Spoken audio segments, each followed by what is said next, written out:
see everybody gathered here this afternoon, such a good crowd. My name is Brian Kilkelly.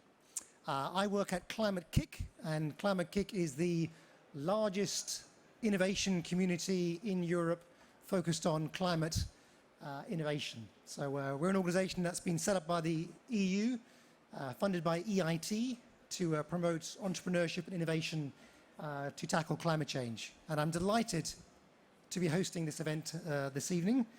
And I would just like to start with to introduce the director of the fair, Stephanie, who's going to say a few words. And actually, just before we start on that, I've got a couple of little practical things to go through. One of those is that we'd prefer, if possible, if there was no photographs taken during the event. We're going to have, of course, official photographs taken, professional photographs, and those will be made available to people. So please do try and refrain from taking photographs during the ceremony. Also, we have a live tweet.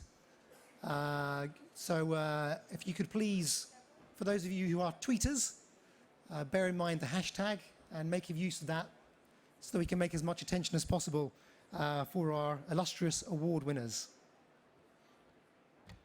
Great, so I'd like to introduce Stephanie, who's going to just say a few words, and then I'll introduce the panel.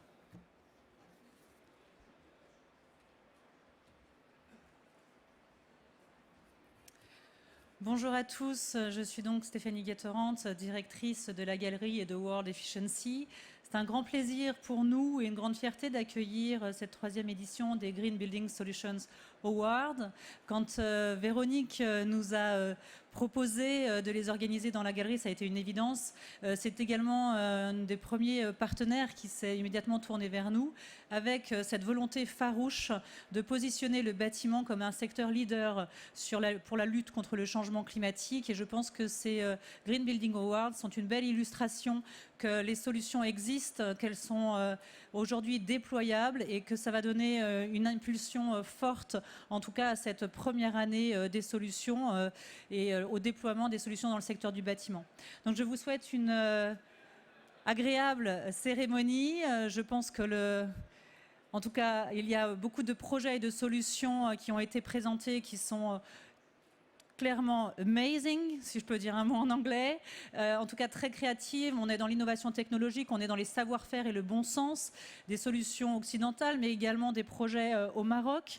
J'espère que la prochaine édition, pour laquelle je pense qu'il y aura des annonces sur peut-être une organisation à Marrakech pendant la COP22, verra aussi des projets et des solutions en Afrique. En tout cas, c'est ce que je souhaite, et que sur les différentes candidatures, on sera sur du bâtiment à énergie positive et que l'économie circulaire sera aussi largement présentée par vos projets. En tout cas, je vous souhaite une agréable cérémonie et j'espère vous recroiser au sein de cette première exposition galerie pour le climat. Merci beaucoup.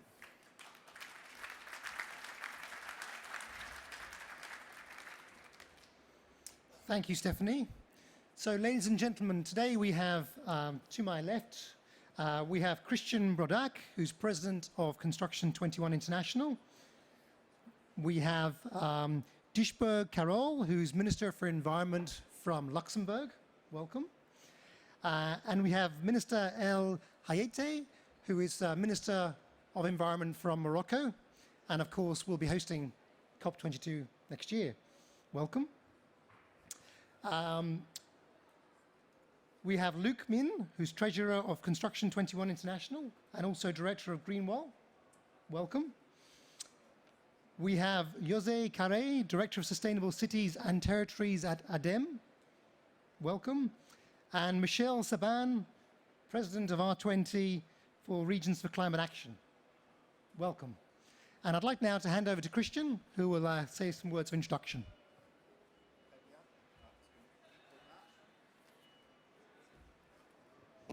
Ah, si le micro marche. Très bien, écoutez, je suis très heureux de vous accueillir tous et toutes pour cette manifestation donc organisée par Construction 21. Nous aurons le loisir de vous présenter brièvement Construction 21, ce qu'il fait et sa vocation, les enjeux de la construction, et je suis évidemment extrêmement honoré de pouvoir donc accueillir aussi dans cette cérémonie donc Madame Hakima El Haïté, donc la ministre de l'Environnement du Maroc, qui va accueillir la COP 22 donc dans un an. Et donc Carole Diesbourg, ministre de l'Environnement du Luxembourg, qui nous ont fait l'honneur d'être parmi nous.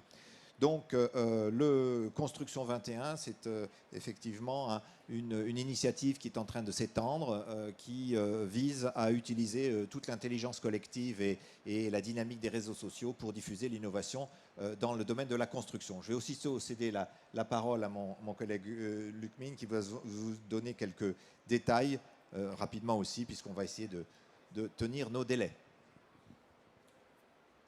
Merci, bonjour à tous. Donc, Construction 21, c'est un média social qui existe depuis quelques années seulement, depuis fin 2012, et qui compte déjà 10 plateformes au niveau international et une plateforme en anglais qui regroupe l'ensemble des articles et des connaissances qui sont combinés parmi les 10 plateformes. C'est un média social qui est très bien utilisé par plus de 10 000 utilisateurs maintenant de manière quotidienne, et qui, je pense qu'on avait des slides qui vont venir. Voilà. La machine pour les slides. Non. Voilà. Le suivant peut-être. Encore, voilà. Donc on a actuellement 10 plateformes qui sont déployées. Christian va vous expliquer dans quelques minutes les projets qu'on a pour les années futures. Et donc Construction 21 offre plusieurs outils à disposition du secteur. Le slide suivant.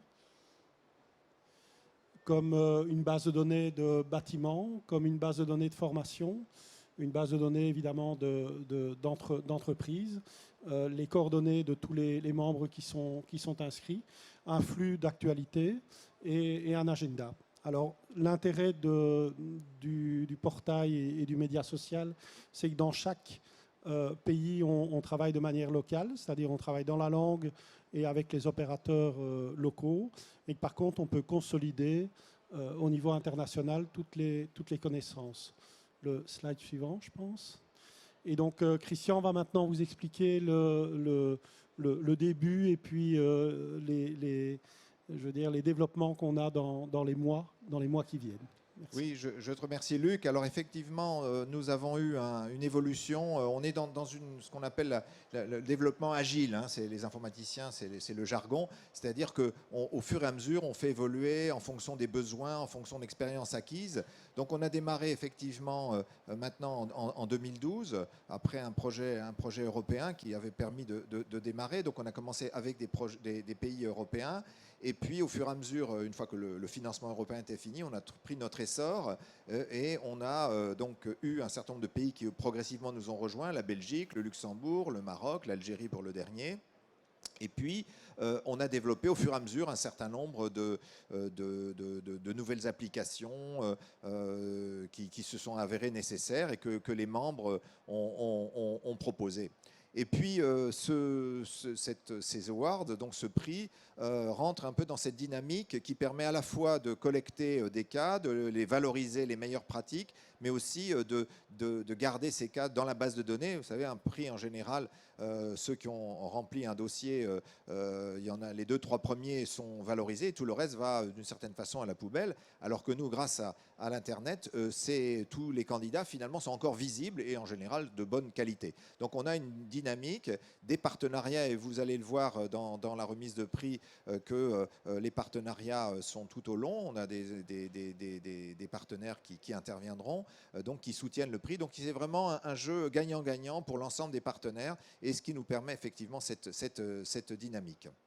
Alors, ce qui est devant nous, donc on a mis City 21, c'est donc un partenariat qui a été signé donc avec le R20, mais Michel Saban est là et donc elle va parler de ce partenariat qui notamment va nous permettre de lancer, donc on peut passer au transparent suivant, donc de lancer une nouvelle base de données sur les solutions urbaines, parce qu'au-delà du bâtiment, il y a effectivement les quartiers, les écoquartiers, les smart grids, enfin tout ce qui se passe à une échelle qui dépasse celle du simple bâtiment. bâtiment. Et donc là, on va annoncer la semaine prochaine, donc on va lancer la semaine prochaine donc cette nouvelle initiative.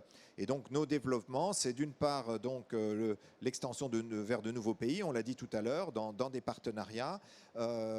C'est aussi donc cette nouvelle base de données, et c'est donc aussi un positionnement. Et là, je passerai tout à l'heure le relais à Madame la Ministre pour le Maroc. Le Maroc qui a aussi un portail dans Construction 21 et qui va organiser donc la COP 22. Et donc nous donnerons déjà rendez-vous et nous allons lancer les awards pour l'année prochaine.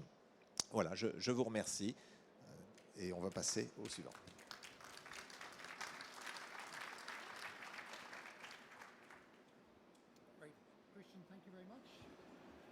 Christian, thank you very much for those words of introduction. And I think we're going to hear from Minister now, Haiti. Please.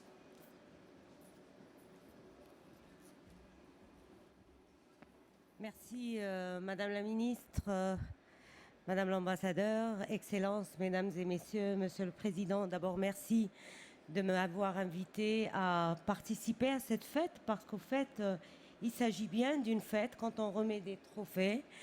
Et je pense que vous êtes en train d'enclencher un processus qui sans doute changera la vie de nos citadins demain et changera nos vies dans nos cités demain. Aujourd'hui, nous savons tous que nous sommes dans une conférence climat qui porte sur un accord sur le climat pour réduire les gaz à effet de serre. Eh bien, la construction ou le bâtiment, il est un des premiers consommateurs de l'énergie, mais aussi un des premiers émetteurs de gaz à effet de serre à travers le monde.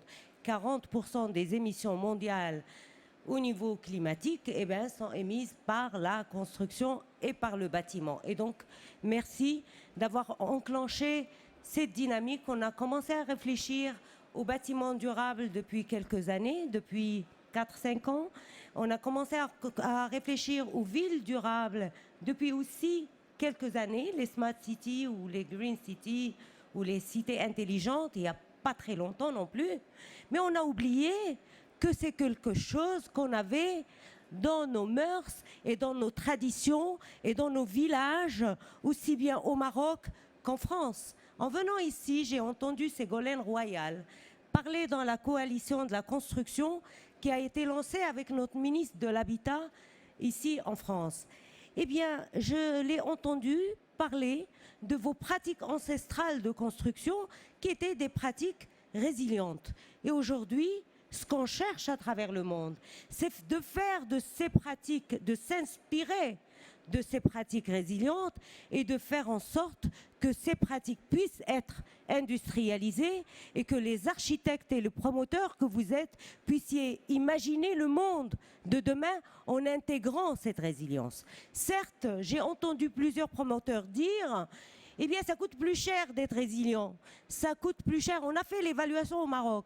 Et on nous a dit, le ministre de l'Habitat nous a dit, quand on a passé la loi sur l'efficacité énergétique dans le bâtiment, ça va nous coûter 2 euros par mètre carré, 112 euros, 12 euros par mètre carré pour chaque mètre carré construit. Et donc, 12 euros dans l'habitat économique, il fallait les financer. On a réfléchi, on a pensé au fonds d'adaptation. Eh bien non, le fonds d'adaptation ne va pas financer les 12 euros. Mais ce qu'on a oublié, on a oublié que dans 10 ans, 80% de la population mondiale va aller dans les villes. Le marché va augmenter et l'évolution du marché de la construction va aller de plus en plus loin en s'accroissant. Et quand le marché s'accroît, eh bien automatiquement les prix diminuent. Et donc en tant que promoteur, il faut vous investir dans ce type de construction et je vous félicite aujourd'hui d'avoir inventorié ces 600 initiatives et de venir délivrer des prix ou des awards, comme vous les appelez. Maintenant, le bâtiment intelligent ou résilient n'est pas un monde en soi. C'est un système complexe qui interfère et qui agit et qui est dans un autre système beaucoup plus complexe qui est la ville, qui est le quartier, qui est la rue, qui est le quartier, qui est la ville et qui est toute la cité. Et donc ça devrait être réfléchi de manière à avoir une fonctionnalité positive pour la ville, pour les réseaux et pour tout le reste. Et c'est pour ça que, en tant qu'artisan des villes de demain, il faudrait réfléchir à la résilience d'abord au niveau de la planification, au niveau des réseaux et ensuite au niveau des matériaux. On a besoin de savoir et de pouvoir industrialiser ces matériaux. Quand j'ai été nommée ministre, je suis descendue dans le sud du Maroc et j'ai été épatée, et j'ai toujours été épatée par le sud du Maroc parce qu'il y a les Casbah, et pour ceux qui connaissent les Maroc, c'est de la magie. C'est vraiment de la magie. Et ce sont des bâtiments climato-résilients qui ont été construits par de la terre pisée. Et j'avais appris par les habitants qu'on n'était plus autorisé de construire ce type de bâtiment parce qu'ils ne répondaient pas à la réglementation qui, elle, venait au fait dénaturer nos villes. C'était tellement beau d'aller dans ces bâtiments. Et j'en ai parlé au ministre de l'Habitat qui m'a dit, ce mois-ci, on va faire la loi et on va recadrer le pisé au niveau national et revenir au pisé. Mais le pisé demande du temps. Il faudrait des mois et des mois pour construire une petite maison. Et pour vous, industriels et entrepreneurs, ce n'est pas intéressant. Eh bien, réfléchissez comment nous fournir du pisé en industrialisant le pisé et en allant vers des bâtiments jolis, comme disait Ségolène tout à l'heure, beaux, mais intégrant nos pratiques ancestrales. Alors, au niveau de la COP marocaine, nous allons exposer au niveau d'un salon, ou ce qu'on a appelé la galerie du village du patrimoine immatériel. Nous allons exposer ces pratiques ancestrales et nous vous invitons à venir vous inspirer. C'est vrai qu'on a besoin de créer et d'innover. Et c'est dans ça que s'inscrit la COP22. Dans l'innovation, parce qu'on va devoir innover dans tout. Innover pour l'adaptation, innover pour l'atténuation, innover pour trouver des outils de financement, innover pour refigurer un nouveau mode de vivre ensemble. Et au fait, vivre ensemble, c'est la ville. La ville, c'est 70% des émissions de gaz à effet de serre et le bâtiment, c'est 40% des émissions de gaz à effet de serre. Et vous êtes les architectes, vous êtes les entrepreneurs. Nous ne savons pas faire ça. Nous savons faire des politiques. Nous avons appris à faire des speeches, mais nous n'avons pas appris à faire des maisons intelligentes qui interfèrent avec des quartiers intelligents et qui pourraient nous donner le monde dont nous rêvons tous demain. Je voudrais vous dire bravo, bravo Monsieur le Président, Madame la Présidente, et je voudrais dire félicitations à tous les gagnants de ce trophée. J'étais excitée de venir et trouver une jeune Marocaine qui avait dimensionné une maison, qui avait réhabilité une maison dans une vieille ville marocaine Salé, et qui était une maison intelligente. Malheureusement, elle n'a pas gagné, mais vous êtes tous nos gagnants parce que vous œuvrez tous pour le bien-être de nos vies et de nos citoyens. Merci encore.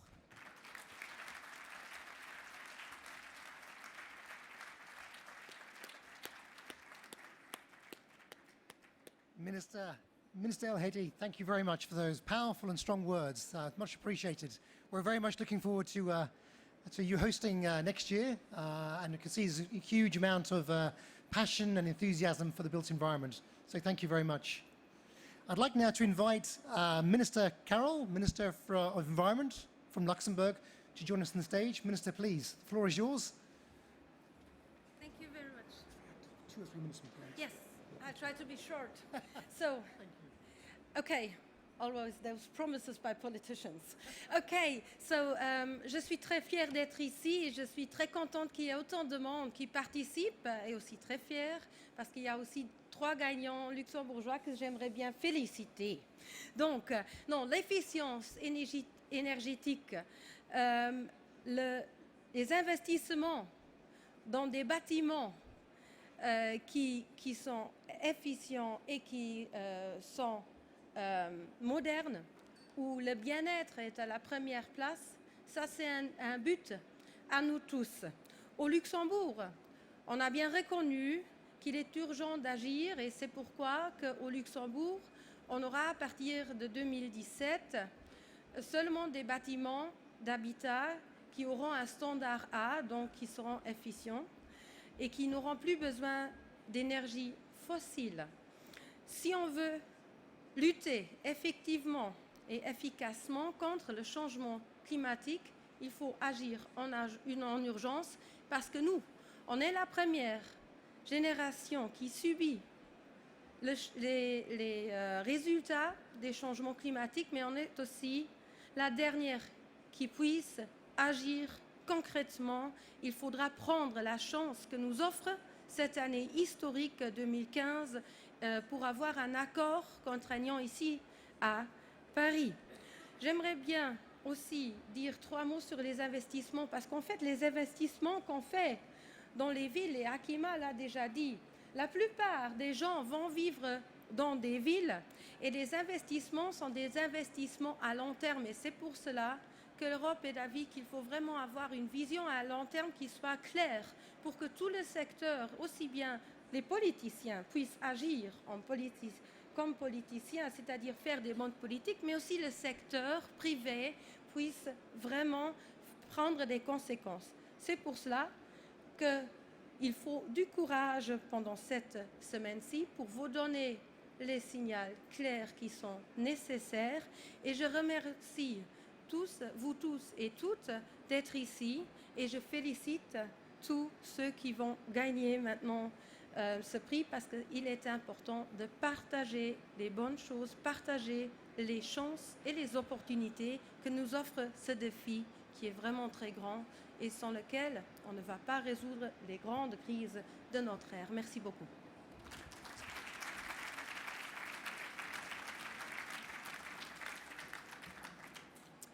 Mr. Carroll, thank you very much for those words and appreciate you keeping it prompt as well.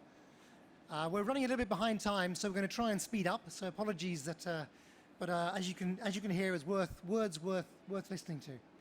So I'd like now to introduce our next speaker. It's José Kerr, who's Director of Sustainable Cities and Territories at ADEME. José, the floor is yours. Thank you. Bonsoir à tous. Donc je vais redire peut-être quelques petits mots sur l'ADEME et son soutien à Construction 21 et à ce concours international donc, des Green Building Awards. Donc l'ADEME, c'est l'Agence française de l'environnement et de la maîtrise de l'énergie. Donc c'est un établissement public qui contribue aux politiques publiques justement de l'énergie, de l'environnement et du développement durable. Elle travaille aux côtés des pouvoirs publics, des collectivités locales, des entreprises, des particuliers, du grand public, en mettant à disposition des capacités d'expertise, de conseil et de financement depuis l'amont, c'est-à-dire du niveau de la recherche jusqu'à l'aval et la mise en œuvre concrète sur le terrain d'opération et d'action. Alors pour illustrer un petit peu les actions dans le domaine du bâtiment, je voudrais citer rapidement quatre axes d'action.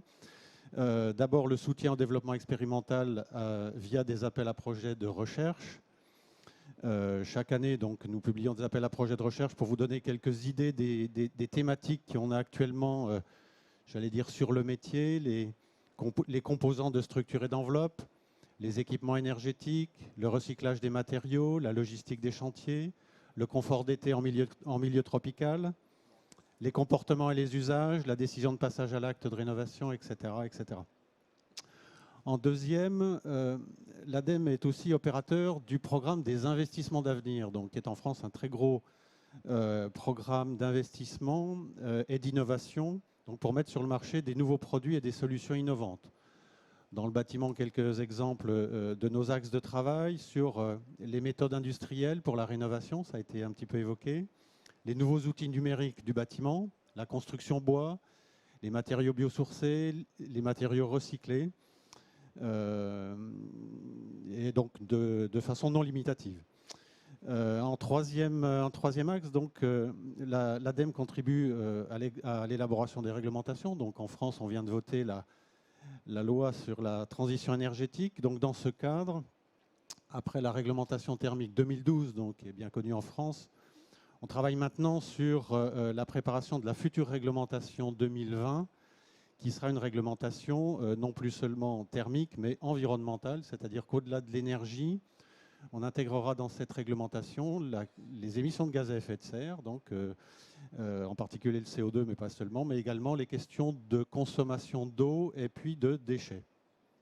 Et puis enfin, l'ADEME fait un gros travail sur l'accompagnement des acteurs de terrain pour le neuf, mais aussi beaucoup sur la rénovation, sur la sensibilisation et l'accompagnement des particuliers, sur la montée en compétences des professionnels, sur la mobilisation des acteurs bancaires et financiers, aux côtés des collectivités, dans les territoires et avec leurs spécificités, parce que c'est bien évidemment dans les territoires que se réalisent les actions concrètes de lutte contre le changement climatique. Et c'est à ce titre-là, de l'accompagnement des acteurs de terrain, que l'ADEME soutient Construction 21. Et donc, on est très content de voir la belle croissance de Construction 21 en tant que média social du bâtiment et de la ville durable, et donc qui permet, comme ça a été dit par Christian, de montrer des solutions concrètes, de donner des idées reproductibles, de partager les bonnes pratiques et de disposer des retours d'expérience, donc de progresser collectivement plus vite. Alors ces bonnes pratiques, on les échange évidemment à l'international. Ça a été dit, le bâtiment représente une part très importante des émissions de gaz à effet de serre, des émissions qui pourraient doubler d'ici 2050 si aucune mesure nouvelle n'était prise, avec des défis colossaux à relever. Par exemple, en Asie, la Chine et l'Inde devront construire 270 millions de logements d'ici 2025. Dans les pays du sud de la Méditerranée, les besoins en construction neuve sont estimés à 42 millions de logements d'ici 2030.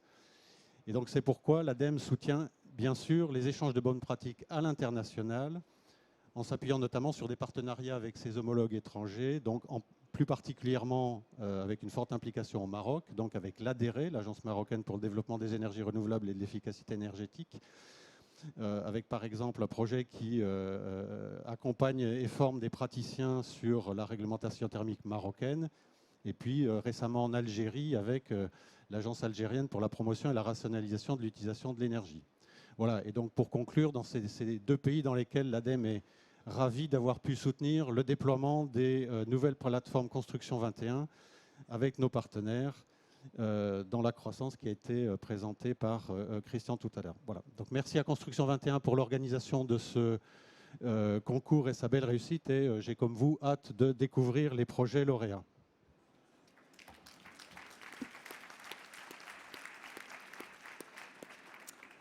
Jose, thank you very much. And I'd like now to introduce Michelle Saban, who's president of R20. Michelle, the floor is yours. Merci. Bonsoir, mesdames les ministres. Monsieur le Président, messieurs, mesdames et messieurs.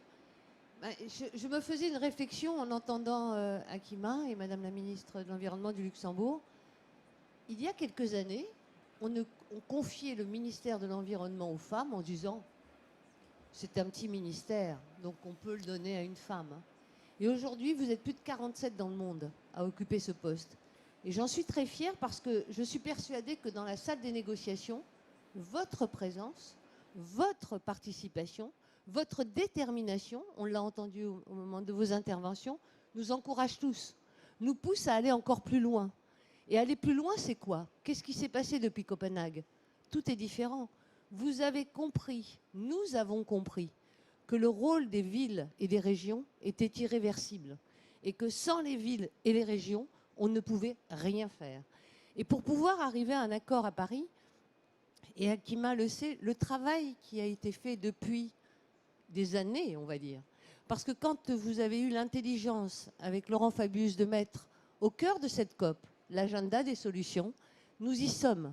Nous y sommes parce que quand nous parlons de ce que fait Construction 21 aujourd'hui, c'est ça, c'est de mettre en pratique les bonnes pratiques, en échange, je dirais.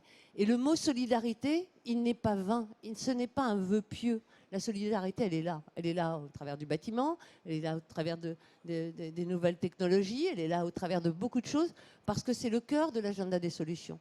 Et moi, je m'inscris totalement dans cette démarche, et je suis très fière d'avoir avec Christophe Nuttall et nos partenaires du R20, nos référents R20, d'avoir signé ce partenariat intelligent avec Construction 21.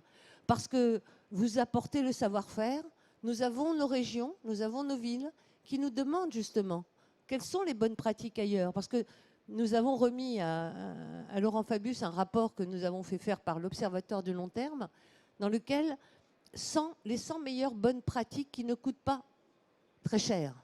Et ça, par contre, c'est essentiel pour demain, pour que toutes nos villes et nos régions puissent y accéder. Alors moi aussi, je suis impatiente de connaître un peu les prix, et je sais que nous accompagnons, et l'ADEME nous accompagne dans beaucoup de secteurs, mais je crois qu'aujourd'hui, c'est ça l'essentiel. C'est que depuis Copenhague, beaucoup de choses ont changé. Le monde a changé. Alors bien sûr, on nous dit qu'il faut sauver la planète. Non, ce n'est pas la planète qu'il faut sauver, c'est l'humanité qu'il faut sauver. Et c'est par des positionnements, par des actions que nous menons les uns et les autres, que nous allons y arriver. Moi, j'ai confiance dans cette COP, dans ce qui se prépare. Il y a beaucoup d'animations, il y a beaucoup de choses. J'ai même entendu dire qu'il y avait 900 side events. C'est énorme, mais ça veut dire qu'il y a une demande, il y a une attente, et il y a surtout des réponses que nous apportons.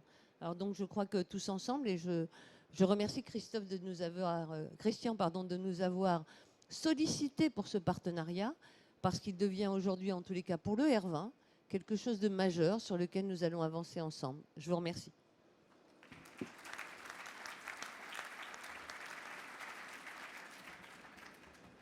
Très bien. Bah, écoutez, nous allons donc passer maintenant à la phase donc de remise des prix. Donc je remercie vraiment tout le panel et bien entendu nos deux ministres, donc Akima Eliaïté et Carole Dichbourg. En aparté, donc j'ai pris un engagement pour montrer un peu la flexibilité et l'agilité de Construction 21. Pour le Maroc, il y aura une catégorie spéciale pour les bâtiments utilisant des matériaux traditionnels. Voilà, on fait ça et vous nous aiderez à monter le jury pour cela.